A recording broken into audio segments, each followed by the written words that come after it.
Hi, I'm Mary, a librarian and book reviewer with a focus on stories written for kids, tweens, and teens. Today I get to share with you this book called Jasper Rabbit's Creepy Tales, with words by Erin Reynolds and pictures by Caldecott Honor winner Peter Brown.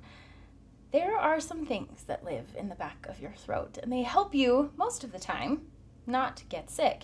But those tonsils sometimes are not doing their job, and when that happens, sometimes they have to get taken out. And that's what happens to Charlie Marmot. One day he gets a sore throat and his tonsils are really inflamed and infected, and his doctor says it's time for them to go. But Charlie decides that it might be fun to save those tonsils when they're taken out so he can bring them to school for show and tell. The doctor agrees, but when Charlie goes to the doctor to have those tonsils removed, the tonsils are no longer there. And it leads Charlie on a spooky adventure to find out exactly why those tonsils are missing and what they might be doing.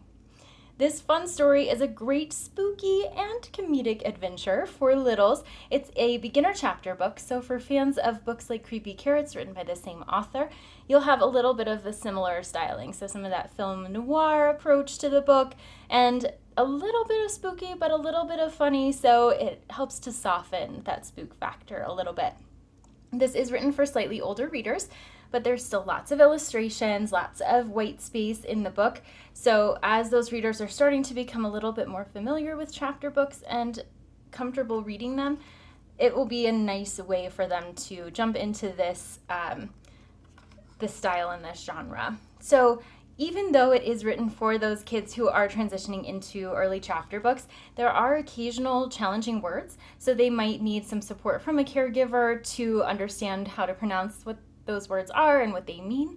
But the story itself is presented in a way that's really engaging no matter what, and those kids, even if they don't understand all the words the first time, they'll still really enjoy the story anyway.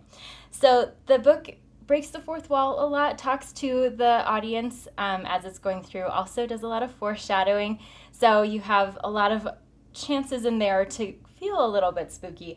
But as the introduction warns you, you might pee your pants, but you're not really sure if it's because you're scared or because it's so funny. So the book is a great transition for those fans of light horror, and I say very light, but it does have a little bit of that apprehension that comes with spooky storytelling.